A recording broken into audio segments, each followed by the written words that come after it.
Okay, everyone. Good afternoon. I apologize for being late, but I went all the way down to Jeffrey Mountain by mistake. Thinking it was last term. That's good. Yeah. Okay. Yeah. So yesterday we made another step towards the proof of quadratic reciprocity. We discussed the proof of a preliminary result, theorem 8.7, which is attributed to cows, which gives yet another way to evaluate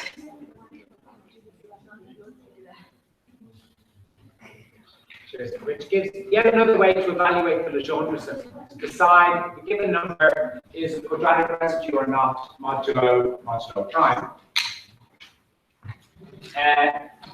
This gives it to us by counting what happens when you consider all the multiples of n modulo p. All the multiples of n, well, starting with n and running up as far as p minus 1 over 2 times n, page 63. And we're just examining all these multiples, looking at their congruence classes, counting the number of times that these multiples fall in the second half of the congruence classes modulo. Okay. And based on whether that number n, which is the count of the number of those that are greater than p over 2, based on whether that n is odd or even, that's going to tell us whether or not n is a quadratic residue. There's a couple of more results. There's another result, really it's a lemma, I guess, for the proof of quadratic reciprocity, theorem 8.8, which gives us a nice way of determining the congruence class of that number n modulo 2. So in other words, that's determining whether it's odd or even. Because once you know the congruence class of something modulo 2, you know whether it's odd or even. That's a rather technical argument, and we'll consider that next time, along with the proof of quadratic reciprocity itself, which comes down to this kind of strangely kind of a not quite a geometric argument, almost, one based on counting lattice points, and where the lattice points fall in the plane with regard to 2 primes PQ. We've got this line here from the origin to the point PQ, and we're going to do a careful counting or enumeration of where these lattice points are relative to this line. Okay, we'll consider that next week. What I'd like to continue to do is continue exploring these applications of quadratic reciprocity to see what a useful result it is and persuade us that it is quite an important result. So yesterday we were able to successfully use it to demonstrate that this special case of Dirichlet's theorem. That when you look at the congruence class of 3 modulo 8, you can find an infinite number of primes in that congruence class. So that was that part B at the top of the page. There's an infinite number of primes of the form 8k plus 3 for k is some infinite. And we were able to prove that by using quadratic reciprocity and imitating the approach that's taken in Euclid's proof, the proof that there's an infinite number of primes to be found in the set of all the integers. Okay. So we got another example like that here. So this is 3 part C, page 72. So I encourage you to have a think about this in the meantime. Again, this is quite a similar exercise. It's tempting to think that you can deal with all cases of Dirichlet's theorem like this. Unfortunately not. But there are quite a few special congruence classes that if you choose the right construction, you can get a more or less straightforward argument, proof by contradiction argument, that there is an infinite number of primes in those congruence classes. So here we're going to focus on primes of the form 6k plus 1.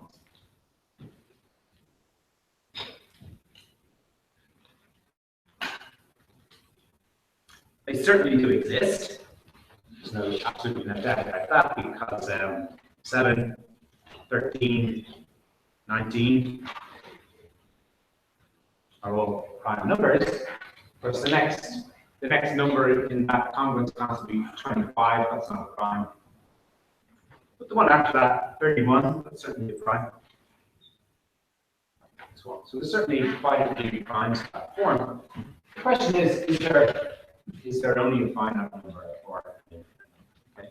Well, Dirichlet's theorem will say yes, there are an infinite number, because the two parameters involved in the arithmetic sequence, the starting value and the increment, so one is the starting value, 6 is the increment, those are co-primes. So Dirichlet's theorem says that there is an infinite number. Okay? To prove Dirichlet's theorem, we can't do that within using just the techniques and concepts we've accumulated so far. But with the use of quadratic reciprocity and the well-chosen capital N, which is given in the question, we can prove that there are an infinite number of primes here.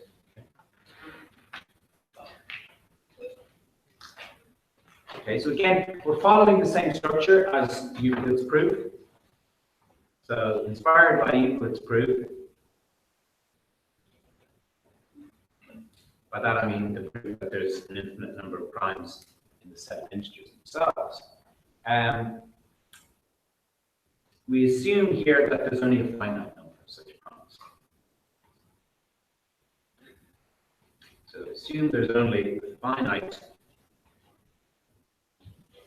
number of such primes.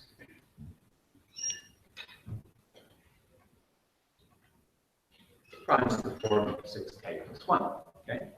If I'm assuming there's only a finite number, that means I can label them P1, P2, all up as far as P, and the question gives you the notation all up as far as PS. Okay. There's only a finite number, so there they are called P1 to PS. S is at least 4. Okay, you can easily find a few more primes of that form, so it's going to be quite a bit bigger than 4, but we're assuming for the moment that there is a last one. So there is a last prime of this one. And we're going to consider this number n. Consider n defined by. Okay, so this is a little bit kind of dropped out of the sky at us, but it's not a million miles away from the kind of construction used in Euclid's proof. In Euclid's proof, remember, we assumed there was only a finite number of primes, and we multiplied them all together and added 1. Okay, here is a slight twist where multiplying together all the primes we have, we're then going to multiply it by 2 and square it, and then add 3. And it's the examination of this number and its prime factors that's going to give us a contradiction. And that contradiction, well, what went wrong? What led to that contradiction? What led to that contradiction was assuming that we could form such a number n. There were only a finite number of primes in this form, so that we could form this n. So now, since we're examining the congruence classes modulo 6, it might be a good idea to see if we can decide what n is modulo 6. That might be useful later on.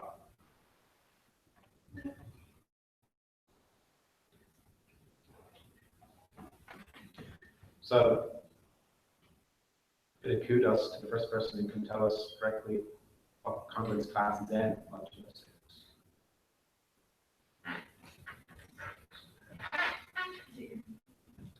Sorry?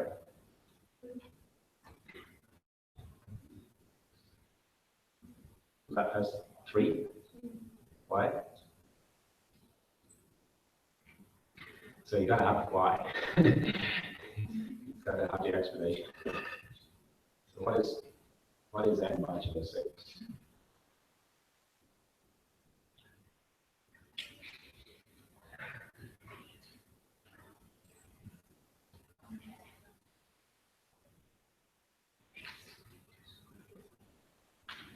We might need this value in particular, but I just have a suspicion. Okay, I can look at the answers. But suspicion that we may need this.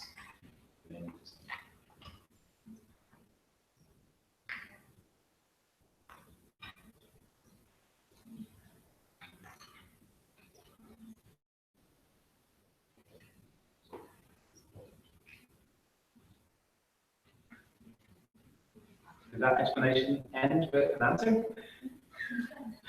Maybe? Is it one of the numbers between 0 and 5?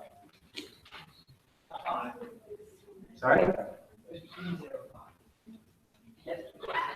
Okay, what's the number you ended up with? 1. So why did you end up with 1? So that each one then they're all squares.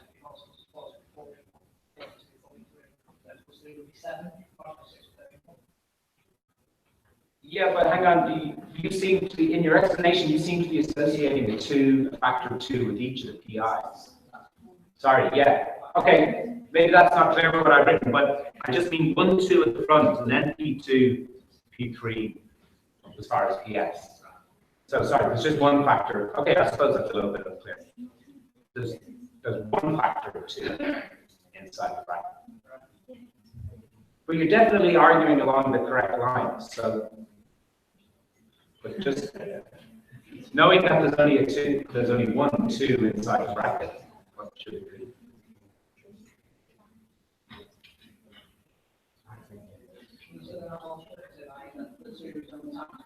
Oh, wait, sorry. So,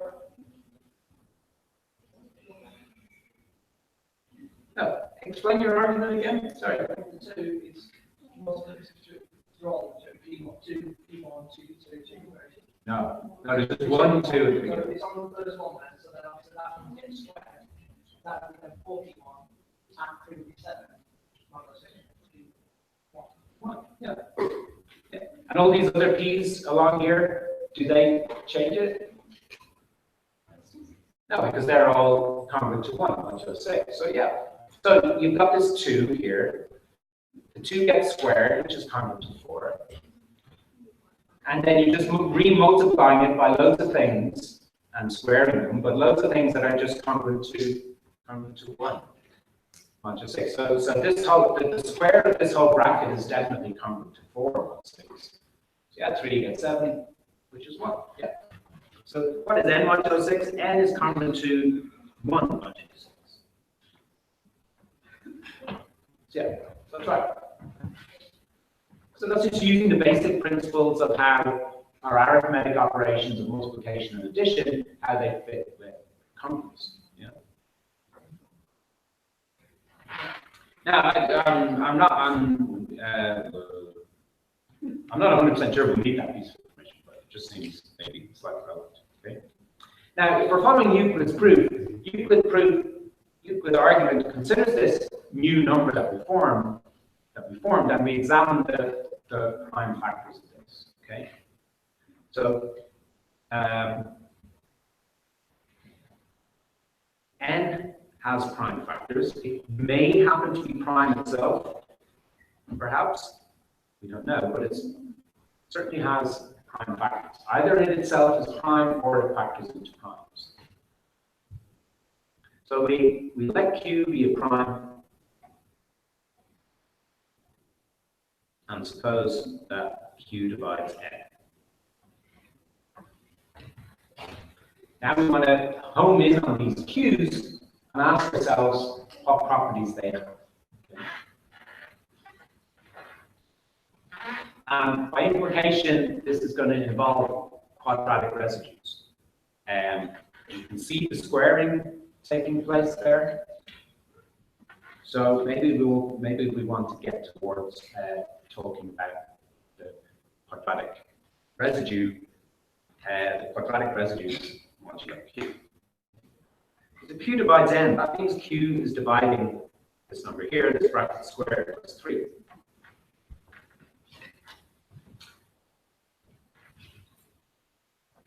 So what's the quadratic residue here? Is there any statement I can make here about the quadratic residues modulo Q?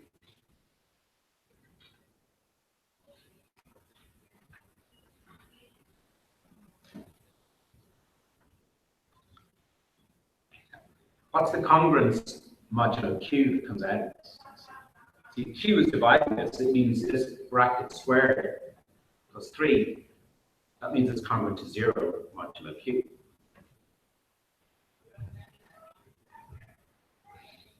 So what's the quadratic residue statement? Like what modulo Q?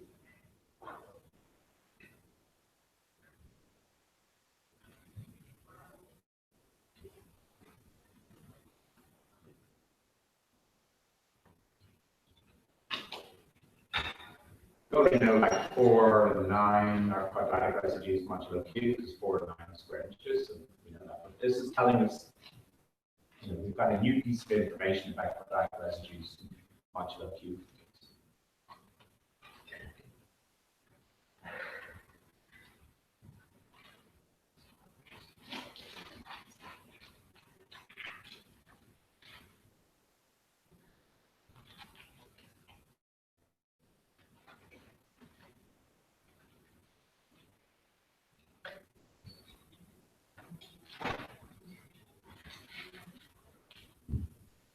Quite similar to the kind of flow of the argument we used yesterday when we got to this stage.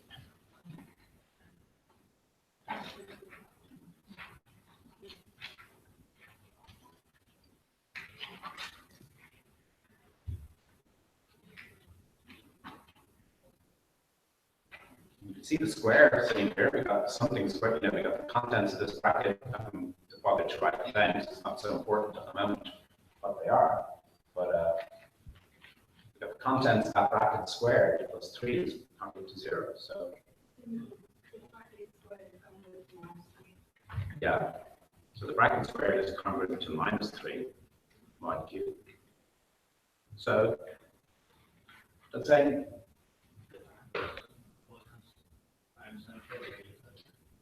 yeah, all this is the 2p1 all the way to part of ps, but I'm just not bothering to put it down because it's not so relevant at this stage. Yeah, so it's telling us that minus 3 is a quadratic residue. Yeah. Because here is minus 3 and it's congruent to the squares. That's what we do. Yeah. So minus 3 mod q, this Legendre symbol, is equal to plus 1. Okay. So that's good. That gets us into the realm of our quadratic residues. So suddenly it opens up things about quadratic reciprocity, statements about quadratic residues that we've already proved, properties of the Legendre symbol. And you'll remember, we have already, as an application of quadratic reciprocity, back in example 8.4 on page 67, we've already accumulated the result about what the Legendre symbol of 3 modulo anything is, based on the congruence class of the prime. Okay. Well, I don't quite have 3 here, I've got minus 3, but I do know that the Legendre symbol is multiplicative. So I can factor out the minus 1 to get this product. Okay. So this puts us in, just like yesterday, this puts us into a situation where the argument bifurcates or splits into 2 cases. Okay. Because a product of Legendre symbols can equal 1 in 2 different ways. Okay. Remember, each Legendre symbol on its own is plus or minus. So knowing that the product is equal to plus 1 means that the 2 Legendre symbols must take the same value. They're either both plus 1 or they're both minus 1. You can't have 1 be minus 1 and 1 plus 1 because then the product would be minus 1. Yeah.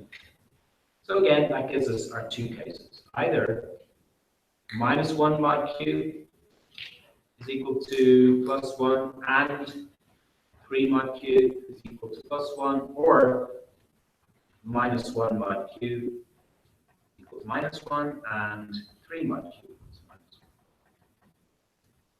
1. Okay.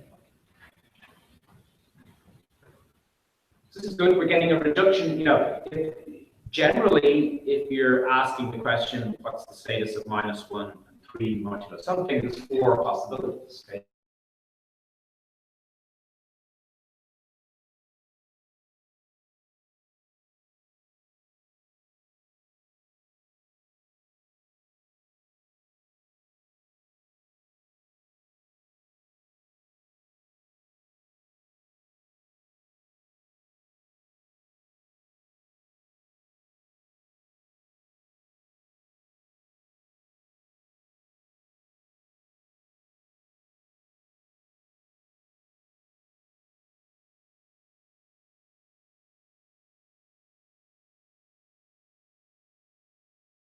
minus 1.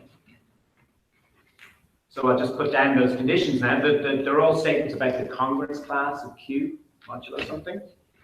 So the minus 1 mod Q is plus 1 only when P is congruent to 1 mod 4.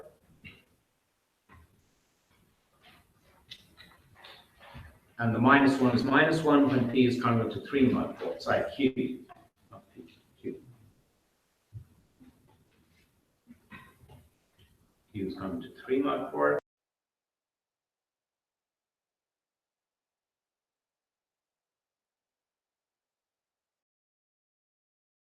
Q is plus or minus 1 mod 11, sorry, mod 12, but I'll write that as 1 or 11 mod 12.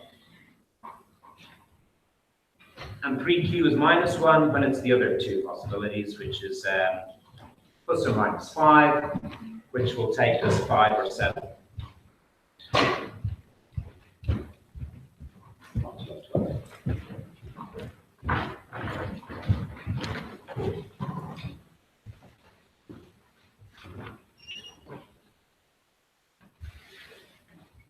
So what we've now got is two cases, the top line or the second line.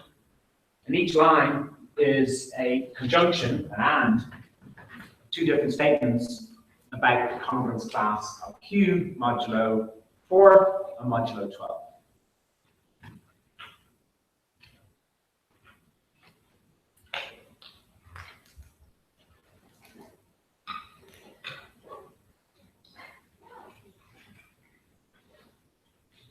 So what's the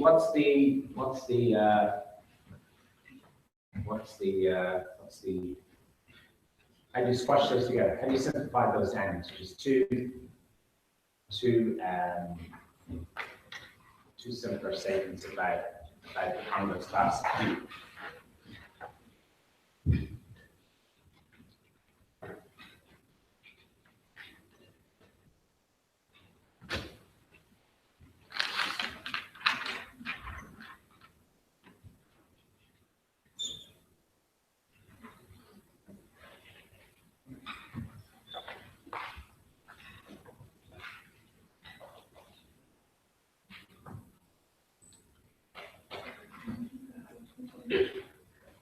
See, because it's just how do you deal with all these possibilities? There kind of seems to be represented that there's still 4 possibilities for the congruence class of Q mod 12. Because it seems to be saying, well, it might be 1 or 11, or it might be 5 or 7. Of course, it's not just those two conditions in isolation. Each one is paired with a statement about Q mod 4. Q mod 4. So that has consequences. So how do you encode together? Okay, there's still two cases, so I'm still going to have 2 lines. But how do we bring these 2 statements about Q into just one simple statement about Q? Chinese remainder theorem suggestion. That's an excellent suggestion. You can tell by the way I started off that correct selection. It is an excellent suggestion when you're facing 2 congruence class statements. But what's the condition associated to the Chinese remainder theorem? There's a condition on the moduli. Co-prime, yeah. The moduli have to be co-prime. These aren't co-prime. 4 and 12. So, good suggestion. I think the correct ballpark of thing to think about, but not quite applicable here because they aren't co-prime. 1 mod 12 really, because well, if it's 1 mod 12, we also have 1 mod 4. Yeah, so they're compatible. Being 1 mod 12 and 1 mod 12.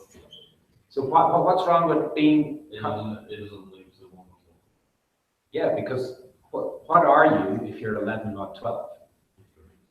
3 mod 4. Yeah, so that's correct. If you were 11 mod 12, kudos to Todd there. If you were 11 mod 12, see 12 is divisible by 4. So if you're 11 modulo 12, you're 12 times something plus 11. And if you try and divide that number by 4, well, the 4 will go into the 12 times something bit, an even number, integer number of times, because 4 goes into the 12 bit. So you just divide the 11 by 4, but that goes in 2 times, remainder 3. So if you're 11 modulo 12, you're congruent to 3 mod 4. So that is incompatible with, see, this is an and. Both of these have to be true if you're in this top line case. So this top line case just reduces to that one.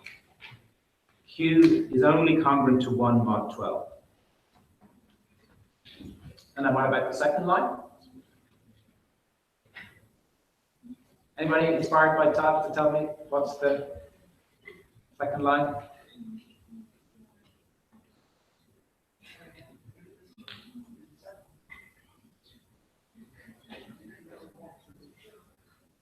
So the second line reduces to?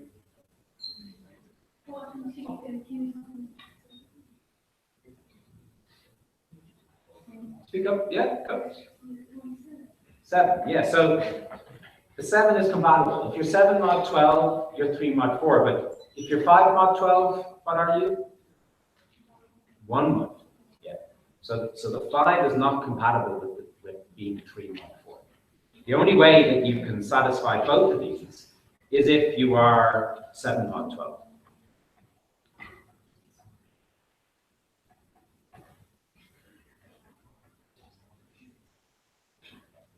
Now remember where you are, which is, I do not mean Manchester, I mean you're in the middle of this proof. What's the relevant conclusion to draw now? What are we trying to do? We're trying to prove there's an infinite number of primes congruent to 1 mod 6. Why are we all talking about things modulo 12? Well, we were led that way by the nature of 3. The nature of the quadratic residue states of 3 brought us into modulo 12. But how do you boil those two statements together? I'm still in 2 cases. I'd rather, the problem with your argument being, with your conclusions being in 2 cases, this or that. No, it's not a very satisfying. If somebody asks you a question and you say, well, the answer is either that or that, this or that, it's maybe not too satisfactory because you're not giving them a definitive answer. So is there some way of collapsing those 2 cases together?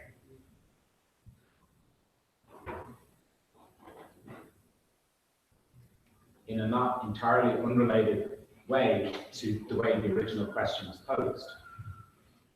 We just do 1. We just do 1 mod. Oh, 6. Yeah, 1 mod 6. Which is it? 1. Yeah, 1 mod 6. 1 mod 6, yeah. If you are congruent to 1 mod 12, or you are congruent to 7 mod 12, both those cases are covered by being congruent to 1 mod 6. Is everything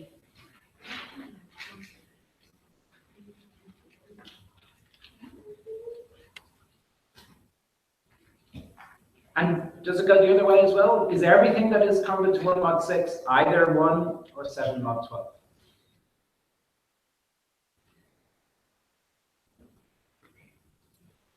If the Q is congruent to 1 mod 6, that means Q is 6 times m plus a 1. And when you try and divide that number by 12, it just depends on whether that m is odd or even. If the m is even, that means there is a factor of 12 in there. So you will be congruent to 1 mod 12. If the m is odd, well, you can write it as 6 times m minus 1 plus 7. So you can separate off one of the 6's. Then the m minus 1, if m is odd, then the m minus 1 is even. So there is a factor of 12 in there. So you're 7 mod 12. So everything that is congruent to 1 mod 6, it goes into one of these congruence classes. So that's good. So, okay, we've got a huge chain of implications there. Let's just summarize them. We're really not interested in all the mid part. So what is this? Q is a number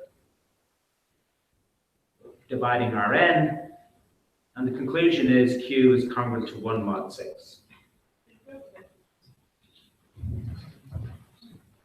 So that big long chain of implications, the assumption was that if Q was a prime number dividing n, that was at the top, then the conclusion we reached was that Q had to be congruent to 1 modulo 6.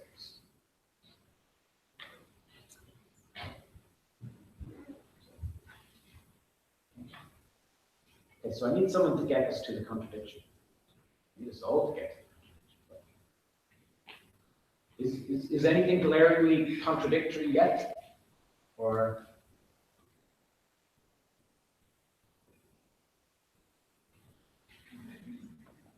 you might need to look at your page, to remind yourself of where we've been. Okay, I'm going to visualize it.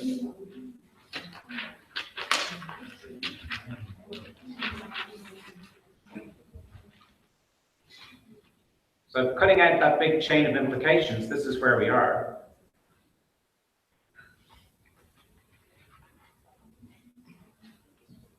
Yeah, that's a complete argument there. So where's the contradiction? Or is there a contradiction? Using the form 6k plus 1 as a common to 1. Yeah. But Q is not in the list of primes, the finite list that we've got. But it must be. We assumed that there's only a finite number of primes. But it must be. We assumed there's only a finite number of these primes. Well, tell me why I assumed that. You can't just declare that I assumed that. Why do I assume that? So, okay. So i.e. Q is equal to 6a plus 1 for some integer a. That's correct.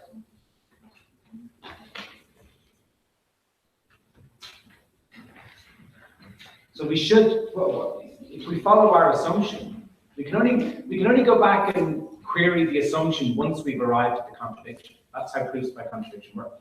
Yeah. You can make whatever assumptions you want and proceed on that basis. The only reason that you go back and question your assumptions is when you reach something nonsense, when you reach a contradiction. Otherwise, your assumptions haven't been proved wrong.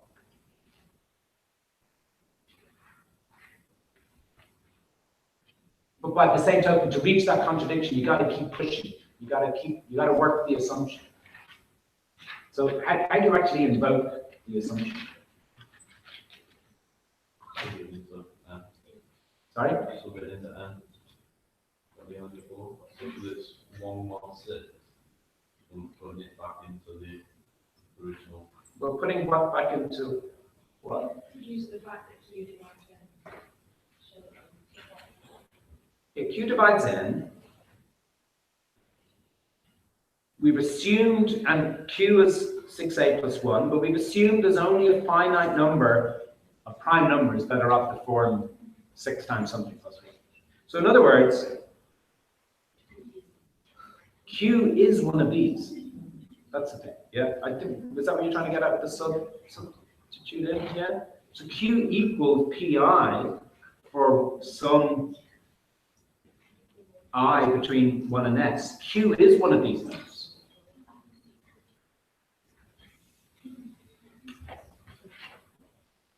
Okay, fine. Q is one of those numbers. So what? I haven't heard a contradiction yet. This could be like a fool's errand. It could just be going around in circles, drawing conclusions from assumptions, but never reaching a contradiction. But is there a contradiction there? Remember how Euclid's proof worked?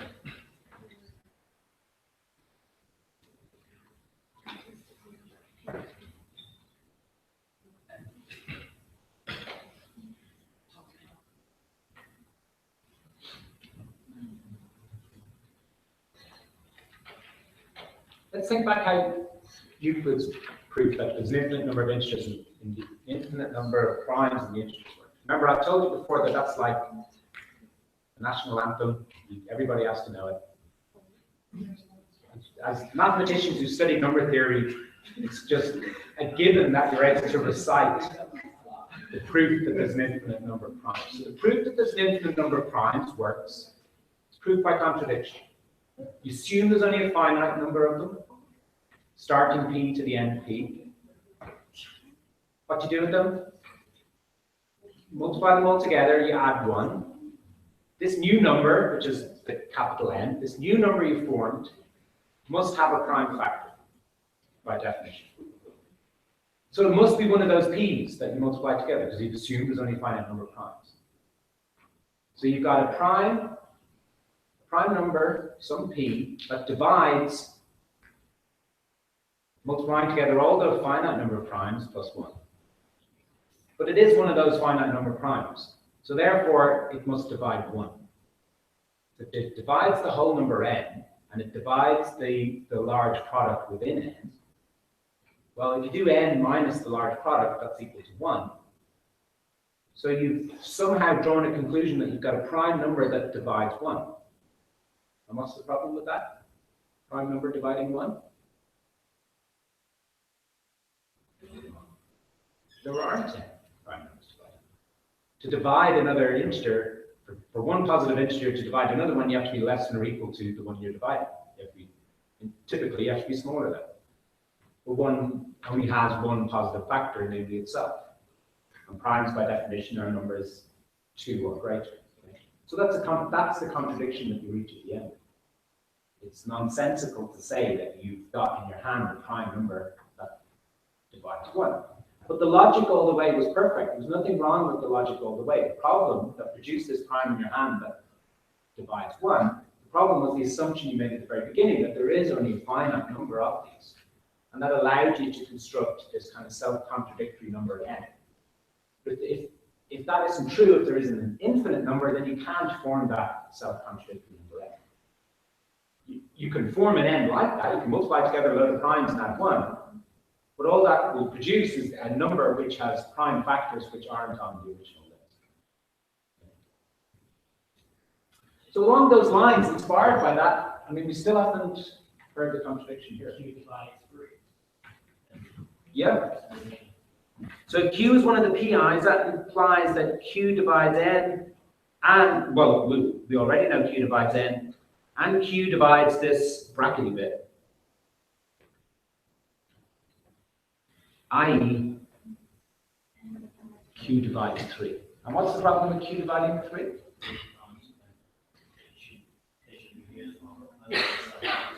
Right there.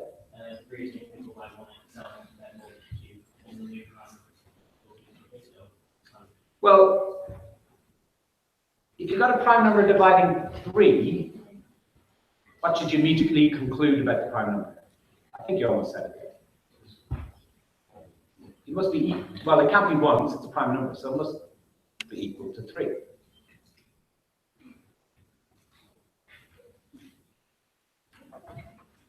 But where's the contradiction?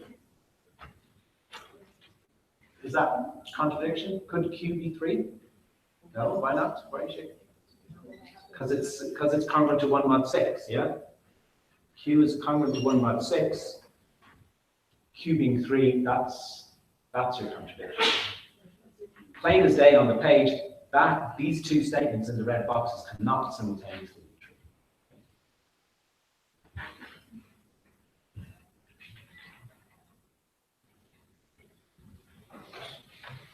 Contradiction, okay?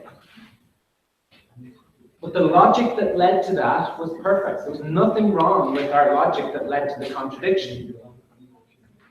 Except for the very first thing we said. The very first thing we said, we shouldn't be allowed to say. You cannot say there's only a finite number of these primes. Because everything from there on is perfect argument. If there is a finite number of those primes, you can form this integer n. It has these prime factors q, at least one of them, which are simultaneously congruent to 1 mod 6 and simultaneously equal to 3. But that's silly. Yes.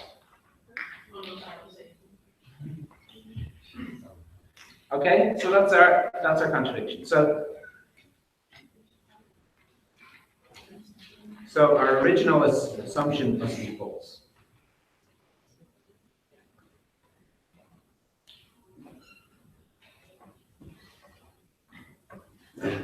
And there are an infinite number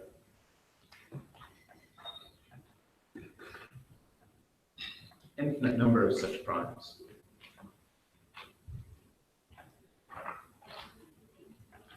Meaning of the form 6a plus 1.